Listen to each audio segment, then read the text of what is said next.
What's up, everybody? Welcome back to the Occupy Fantasy Football Podcast, the Super Bowl 57 edition, the props betting guide you need for the Chiefs and the Eagles. Welcome. I'm Brian Jester, co-founder at Occupy Fantasy.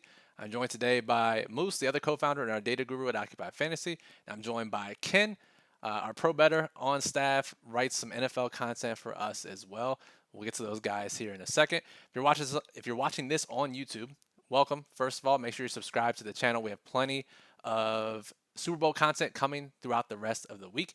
If you're listening to this in podcast form, we don't release podcasts very often throughout the year, but when we do, they are entertaining. So make sure you're subscribed in your favorite podcast feed to get notified whenever they are uploaded. So let's bring the guest in. You know me, I'm Brian. Moose, what's up, man? How you feeling? Pretty good. I had to bring the bike off the rack, so Monday morning I'll come ride along collecting from all the different books of all these prop bets. Took me like 6 hours to come up with that joke, but hopefully it hits with the audience. But no, I'm doing great. I've been putting in a lot of work on the props guide. Thanks, Brian, for helping out. Ready to bet some and keep it another profitable year. Yes, sir. And Ken, what's up, man? So, for those of you who've listened to the Emotional Bankroll podcast, you heard Ken's story about his NFL draft extravaganza. So, we had to bring him back on the show to talk some Super Bowl props. Ken, what's up, man? I'm good. It's we're a couple days away from the Super Bowl. It's been a grind. So definitely right after, ready to take a decent break and gear up for the draft again. But we're doing good here.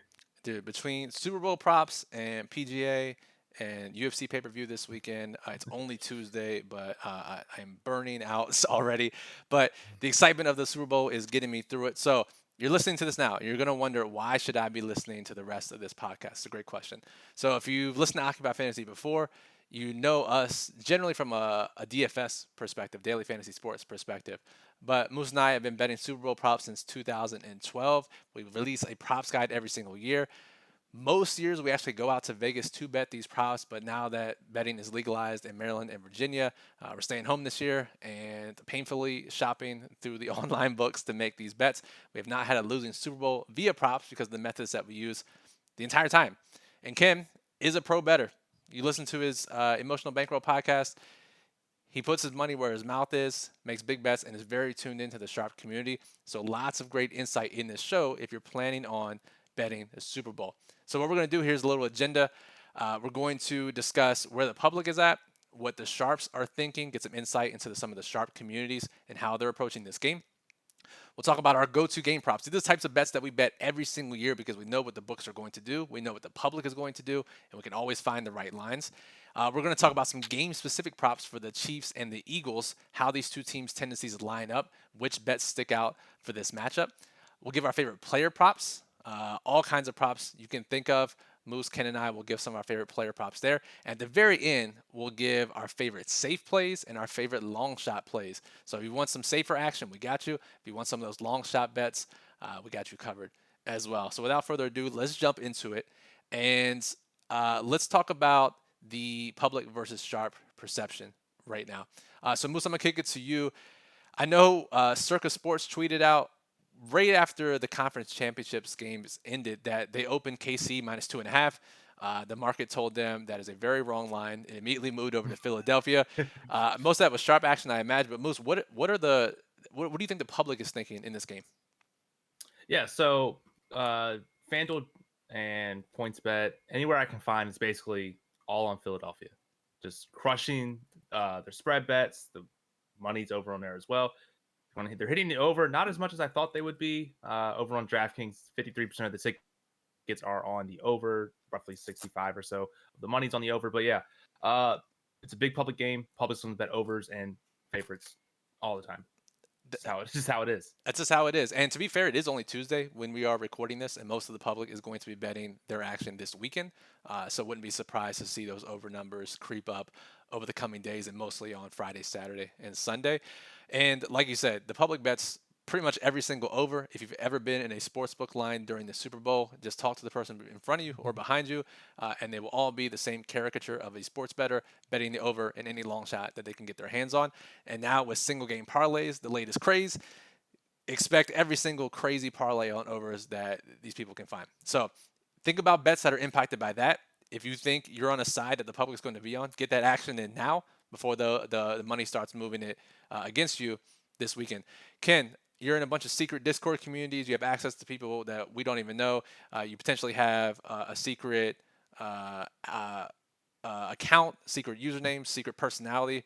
You're tuned into the Sharp community. What are the Sharps thinking about this game? That it's going to be a close, good game. So, like you said earlier, the Chiefs opened -2.5 at Circa, one of the sharper books, and when they opened, they probably take the biggest limits in the world, and that thing got hit immediately and flipped over to Eagles' favorite, like really quick, like even less than a minute.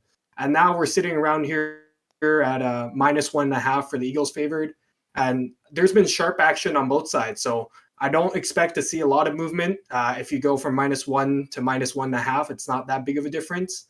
So probably this will close somewhere around this number. And then the total opened 51. It got hit under early, but with the good news about the Chiefs wide receivers, this has actually gone back up. So 51 went down to 49, 49.5, and now it's back around 51. So this is probably the right side in total. If you're going to bet into it, you're just betting your opinion, which is totally fine because it's a Super Bowl and who doesn't want some action? But yeah, this is about the right number for the Super Bowl. Cool. And the Chiefs wide receivers, you may look at them and think it's not that big of a deal. Oh, great. They're getting Juju Smith-Schuster back, getting Kadarius Toney back. They're not world beaters by any means. But when the alternatives are Justin Watson and Sky Moore and Marcus Kemp and Marquez Valdez-Scantling, maybe that number becomes a little more substantial. So Ken, you, according to the Sharps you've listened to and talked to, the power ratings basically have this game as it is. Injuries, does that play a part?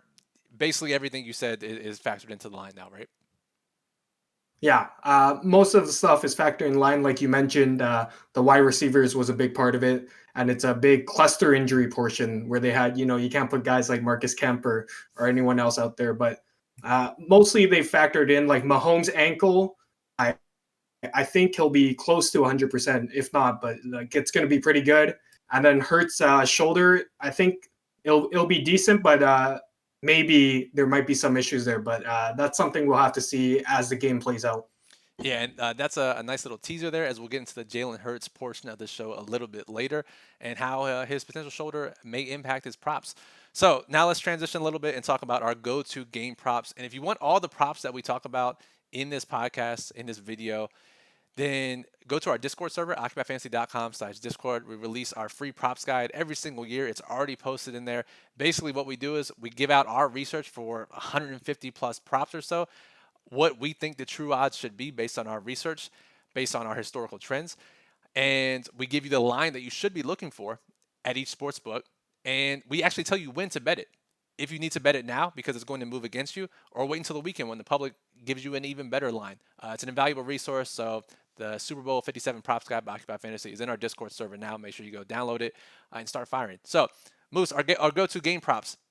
Every single year when we open our new, we refresh the Super Bowl data that we're looking at, and seeing those game props at the top of the list always melts my heart. I love seeing the same ones every single year.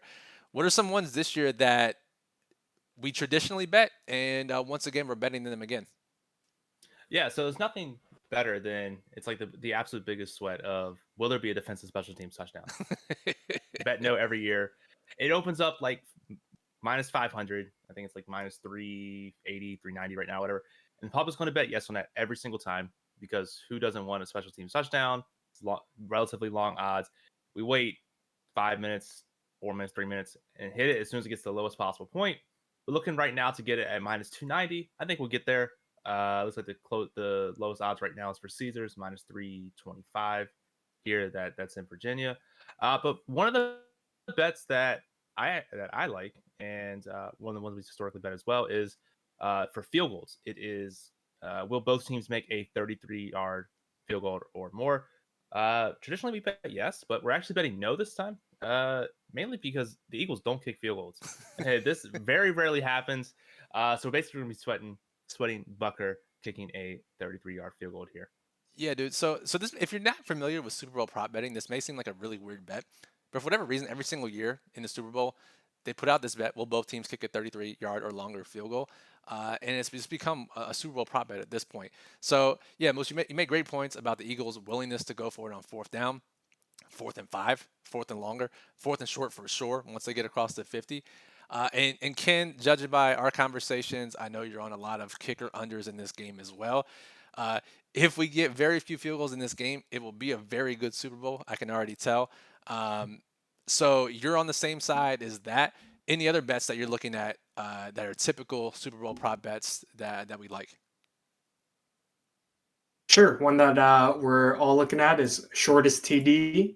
1.5 yards. This bet is usually lined at, and this time we're looking to actually play the over 1.5 yards on the shortest TD. And usually you bet the under on these because guys make a goal line stop or they can get there on a pass interference penalty, which makes it easier for a 1 yard touchdown. But we expect both teams to be really good in the red zone offense and convert, hopefully convert and get to the end zone a bit earlier. And the odds you're getting are pretty good. Like you can get, I've seen plus 160 or even better than that. So usually these odds are around, like you bet shortest minus 130, minus 120 ish. But for the odds you're getting, this is a bet we liked a lot this year. Absolutely. And yeah, again, the fact that you can get it at plus odds, both these teams roughly around half the time in their games feature a touchdown under 1.5 yards. So a 50-50 shot and we get plus money on it. That's a positive expected value. We'll take that every single time. One of the bets that stands out to me, and we try to bet this every single year, these two teams especially are adept at making this prop hit, and is will there be a score in the last 2 minutes of the first half. Now, you're going to have to pay for this, right? Because just think about how often teams try to go and get a score right before the half. Our true odds for this game are minus 850, considering these two teams. And that's because we have two smart quarterbacks, two smart coaches who understand the value of getting a score before the half. And you can get way lower on this bet. And again, like Moose alluded to, this is a bet that you can wait because the public's going to see plus 400, plus 500, and say, yeah, I'll take a shot at that. And that adds up. And eventually we get the line that we're looking for. Ken, I guess my question to you is, now you're betting every single day, so you're not worried about losing a minus 450 if we get unlucky. But for the average person who's just betting this big extravaganza once a year, or betting March Madness and the Super Bowl and some playoff stuff, obviously there can be some hesitancy in losing and betting a minus 500 bet. We'll get lower here, but any concerns for the average bettor who's making a bet like that, or any advice for them? Yeah, I mean it's tough because fundamentally these bets will win in the long run if you make enough of them. They're plus EV. But if you're an average guy or even someone who just bets like once a year, it's tough to definitely lay a lot of juice on these bets. But I think with how popular betting has gone, and with how many options there are, and with such huge menus, that you could probably look for a lot of bets without having to lay a bunch of juice. So if you want to focus on those, that's definitely a shot. But even betting some of these like no safeties, no 2 point conversions, and especially this one, yes score in the last 2 minutes of the first half. These lay a lot of juice, but I mean, for some people, these could be the best bets you make all Super Bowl. So definitely have to figure out, I guess, what kind of person, what kind of bettor you are. If you're, someone that just wants some action down and a sweat, then I guess you could take. We call them bridge jumpers. So you could probably bet one of these bridge jumpers here. Moose, yeah.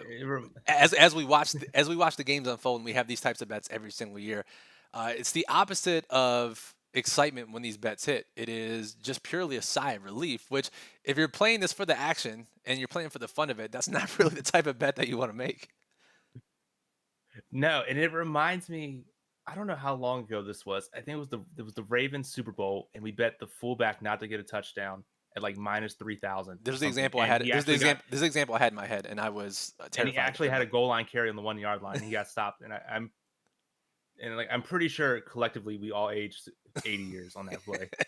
Yeah, like you don't want that to happen. And I'm glad you brought that up, because that was the very specific example that I was thinking of. So again, if you're willing to do that, fine. If you're not going to watch the game that closely, or you really like expected value, then make those types of bets. So, all right, let's talk about some game specific props here. These are props we don't necessarily normally bet. They're available, but these two teams make it really likely that they're going to hit. One that I like, I'm curious to get your guys' thoughts on this, is will both teams have one rushing touchdown or more? And I think obviously a lot of the value, or a lot of the the punch in this line comes from the Philadelphia side, right, with their running game, obviously, and all the quarterback sneaks and willingness to run around the goal line. Basically, you're betting will Kansas City not score a rushing touchdown here, but we're not projecting a rushing touchdown for Kansas City in our numbers here. So, Ken, any thoughts on this specific bet? Yeah, it's a tough one because the Eagles are very willing to run it in with Sanders or even the QB draws with Hurts. So basically, we're looking at the Chiefs hopefully not to score a rushing touchdown, which is definitely possible because the Chiefs are an aggressive team and also have like the best quarterback ever. So when you get down to the red zone, it becomes it's tightens up, so it's hard to score touchdowns, right? And I think Andy Reid wants to be aggressive, and you don't want to waste it down on like Pacheco getting 2 yards when you need a touchdown. So, I mean, that's the bet. It's decent odds, and I like this one. And hopefully, the Chiefs probably they do like a bunch of trick plays as well. Like they'll throw to Kelsey, or maybe they'll do one of those flip passes to Tony, or even a screen. So hopefully, both teams don't score a rushing touchdown, and you also get the added benefit that the Eagles maybe come up empty as well. Yeah, that's what I was going to point out here too. It's like, yeah, obviously we hope that the Chiefs don't get one, but like maybe sometimes you luck out and the Chiefs do get one, but all of the Eagles touchdowns are through the air or they get suffocated. It's very possible. So, Moose, another one here. We tend to bet this pretty frequently as this number gets bet up, especially when there are two good offenses in the game, and that's the longest touchdown. And I've seen various numbers on this one for this game. One of the lines that we're looking at is under 39.5. What are your thoughts there? What do we think the true odds really are? Yes, let me look at the true odds that we have up here for that one. We think actually like minus 190, which for our true odds, we recommend in the props guide to get under minus 125 or better. But if you take a look at the stats and how it's gone, excluding the rogue 99 80-yard touchdowns that has happened twice, but this doesn't get hit very often. It's like for both teams, roughly about 35% of the time. Yeah, and they don't score very long touchdowns. Yeah, so this is another one that we'll have to be sweating. This is another one that you can lose a double dip on if there's a kick return for a touchdown. You bet no defensive or special teams touchdown. Very terrible when that happens. Looking at you, Jacoby Jones, to open the second half of the Ravens Super Bowl back in the day. So definitely can happen. But again, you're looking at this, and Ken, I know you were talking about Hurts's potential injury earlier, and you noticed something in that game against San Francisco. Do you think it's re-injured, and do you think that his ability to throw deep has been impacted at all in the last couple of weeks?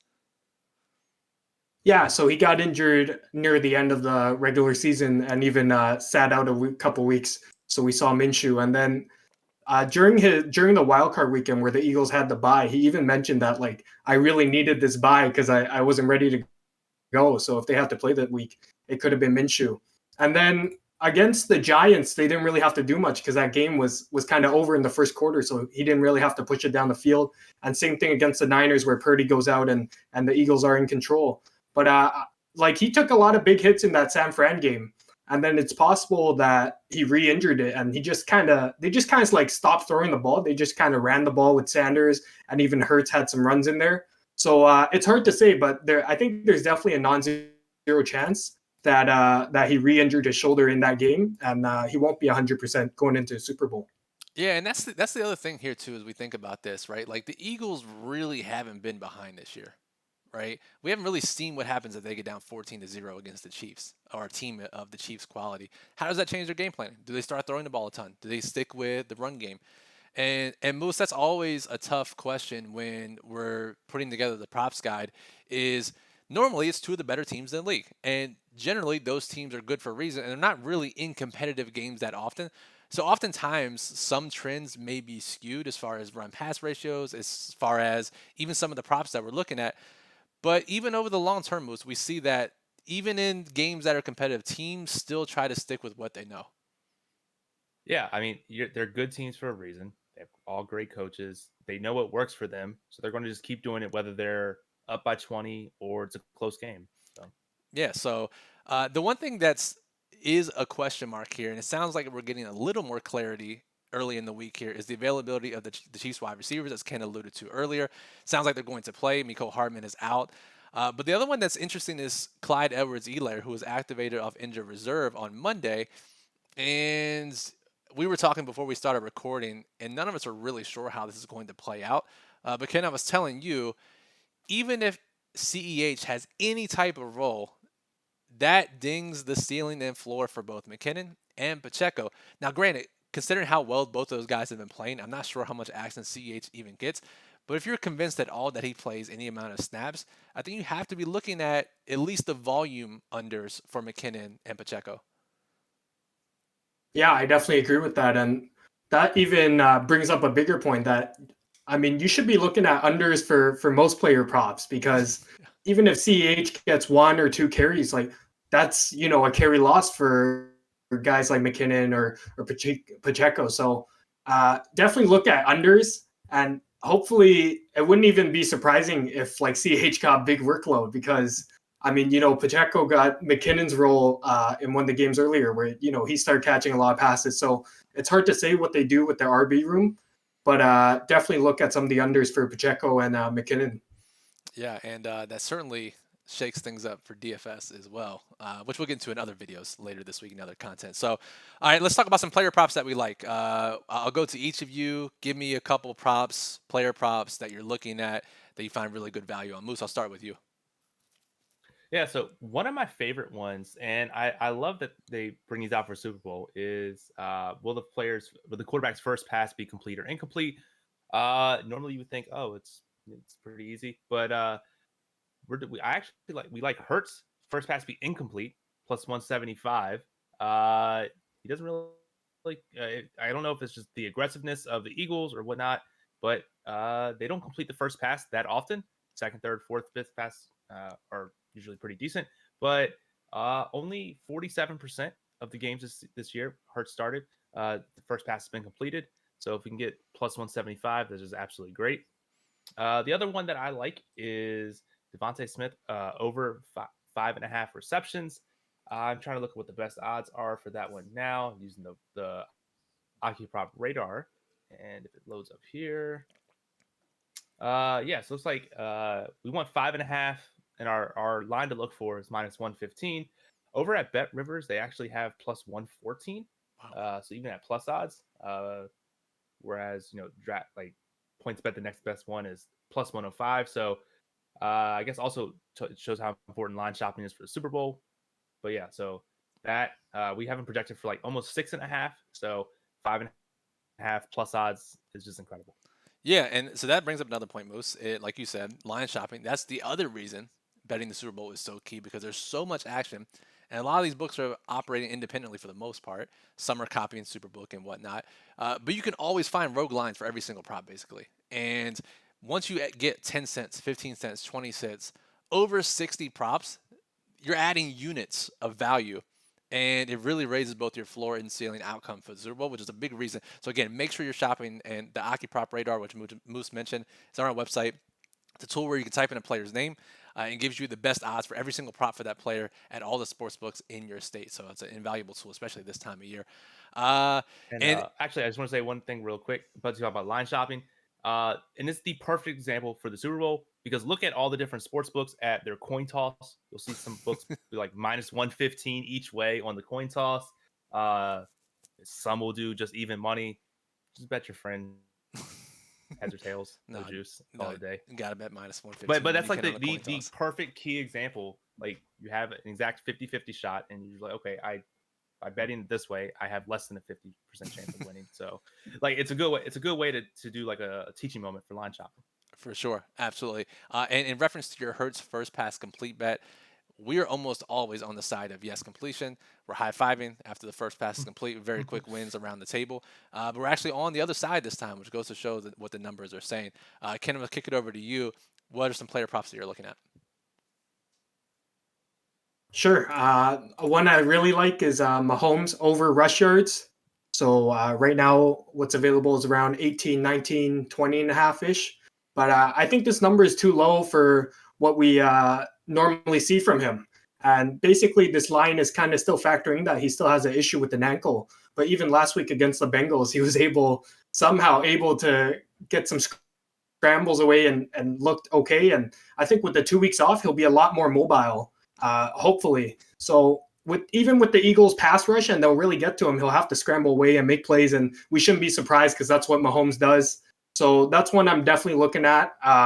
Like he's had 50-yard rushes as well. He's had 30 in previous Super Bowls, so definitely expecting a big performance. If you've also got, this one's a bit more niche, but Mahomes rushing attempts over, it's like 4.5. If you can find that somewhere, I like that as well. And that also factors in, they could be QB kneeling at the end of the game. So True. you can get a couple free ones there, hopefully. So another prop I like as well is Elliott. As you've mentioned, we're all really low on field goals. I like Elliott under 1.5 field goals. An alternative would be under 7.5 kicking points. And this one's pretty easy. If you just kind of look at his game log, the Eagles don't kick field goals. Like, they're an aggressive team. They're a really smart team. And they'll have to keep up to score points with the Chiefs. So what Sirianni does is on third downs, and he's like the only coach that's figured this out, is he'll call a play. If it's like 3rd and 6, he'll call like a 3 or 4 yard gain because they're going to go for it on 4th down. Whereas like they won't throw a deep shot. So they'll try to get yards and avoid kicking field goals. So I like Elliott unders as well. And then you just lose that one when the Eagles score 8 touchdowns and he kicks 8 extra points, right? So, but your point about Mahomes is especially key, and I think we'll see the same on Jalen Hurts' side. Is teams are reluctant to call design quarterback runs. Quarterbacks are, especially veteran quarterbacks, are more inclined to play it safer in the regular season when games don't mean as much. But once their season is on the line, these guys are more willing to scramble. They're more willing to dive for yards. They're more willing to get out of the pocket and get the yards themselves. And we generally see heightened quarterback rushing expectations in the postseason. Mahomes is no different there, so I really like that. For the bets I like, they're both related to Dallas. Goddard injured his shoulder in second half of the year, came back strong. And the way they use him and the way they design their plays and the types of routes that he runs, really like him over 10.5 yards on his first catch. And we scream at the TV when they throw him a screen on the first play. And his longest reception, I think it's 18.5 yards over there as well. Really like Dallas Goedert overs. And that, if you're betting over first catch, if you're betting over longest catch, you're probably also willing to bet his over on receiving yards as well. So big Dallas Goedert fan for Super Bowl 57. Now, let's close it out here with our favorite plays on the board. These can be pre-game, post-game, middle of the game, and we're each going to give you some safe bets. Again, if you're not willing to take a lot of risk, we'll give you some of our safer bets that we like. If you want to take a couple pennies and try to hit a long shot bet, everyone loves to do those. We'll give you our favorite long shot bets as well. Moose, I'll start with you. Give me your favorite safe bet and your favorite long shot bet. Okay, perfect. And I'm not up north where Ken is, so I don't have access to all these fancy props that he has access to. So I'll keep it traditional. My favorite safe bet: Chiefs first score is a touchdown. Go to ESPN Kansas City Chiefs schedule and just click on every one of their games. They score touchdowns first, like just 90%, 90+% of the time that happens. Most that goes with their opening script too, right? Like Reed is so good at calling plays to start a game, and their ability to score touchdowns at the beginning of a game is reflected in their true odds, but not necessarily what the markets are saying. Exactly. Yeah. I mean, it looks like here. I'm just pulled up Caesars minus 165 the last time I checked it. On something that we think is really closer to minus 400. This absolutely, this is one of the biggest edges that we have there. Now, for a long shot bet that I really like, and I did bet this earlier today, talked about Philadelphia doesn't kick field goals. And so there's actually an exact field goal prop over on Caesars. I did exactly 0 field goals to be made in this game. 20-1. Basically, you're saying, there's a good chance that Philadelphia doesn't kick a field goal. And at the point, you're basically saying we need Chiefs not to kick a field goal. Our true odds are plus 750. The line that we say to look for in our props guide is 12-1. So getting 20-1 is incredible. Again, we're very on team anti-field goal for this Super Bowl. And really, I feel like the only way we get unlucky here is if we get multiple end-of-half, end-of-game field goal attempts. Because these teams aren't generally trying to kick field goals in any other situation. So let's cross our fingers, hope we get some variance there, and I would love to hit a 0 field goal prop for sure. Ken, you sent me your notes for the agenda today. It was mostly shorthand and mostly crazy bets. I will let you explain them. Sure, I've got a couple fun halftime props. You can't get like a lot of like a big chunk amount of money down, but this will probably be good if you want a head start on like a Super Bowl prop sheet. But first, Rihanna halftime song. It's we'll keep it PG, but it's someone better have my money. So whatever that means, someone better have my money. And the last halftime song are these gems that shine bright in the sky. So try to put that together, but gems that shine bright, and we'll see how that goes. And then for Gatorade, we've been doing a lot of research here. The Chiefs did use orange when they won the Super Bowl, so I'm expecting they use the same. I saw something about the veterans not wanting to change the colors. So orange, I've seen like 3-1s and 4-1s at places. And then the Eagles, I'm not really sure, but it should be yellow/green. That's kind of what they use against San Francisco in the NFC Championship. So expect those colors there. And then over 8.5 Rihanna halftime songs. She's got like 50 songs. There's going to be a lot of songs, but also it was leaked that there will be a lot of songs. And then, so those are some of the fun ones I've looked at. And then some safe ones, some normal ones. I like Jalen Hurts. We were talking about his shoulder injury. I like his under longest completion, 37.5 yards. It's going to be tough. I don't know if he'll be able to air it out. In these past couple of games, his ADOT, so average depth of target, has gone down. And his completion percentage over expected, they've also gone down. So that kind of signals that there is a bit of a problem there. So I like that under. And then for long shots, I like the Chiefs secondary. I think we all know how good the Philadelphia O-line is. So hopefully Steve Spags on the KC dials up some blitzes and we get a safety or a corner to hit Hurts. So I bet some Snead, I bet some Bolton, Thornhill, Gay, Reed, all those secondary players to record the first sack of the game. So hopefully we get a blitz and it'll hit him hard. And then lastly, for some crazy long shots that I saw, I don't have it personally, but if you believe in the tight end touchdown, you can bet like first Kelsey and then second touchdown Goddard. And I've seen that at 80 on like FanDuel. So if you want to get crazy like that, so definitely look at that. Wow. There are many people out there who don't need much convincing to bet a long shot. If our dad is watching this, I know he's one of those guys. If the wind blows in the right direction, he will hit a long shot. So we're doing this section for you. I like a lot of those, Ken. You mentioned those. Do you have any? I mean, you talked about Rihanna. You talked about Gatorade. Do you have any insight on the national anthem? Yeah, national anthem. It seems that Mr. Stapleton, a very top country singer, but I didn't even know who he was before a couple weeks ago. It seems he likes to hold on to those country C notes a bit longer than expected. So definitely look up good length of time for the anthem there. And it is not a Super Bowl. It does not get started until Moose is timing the anthem on his phone, and we're sweating the anthem. Once that hits, then the official prop season gets started. So, Moose, I know you'll be having some action there. I know you said you got a little bit of coin somewhere. You're gonna throw some over, right, Moose?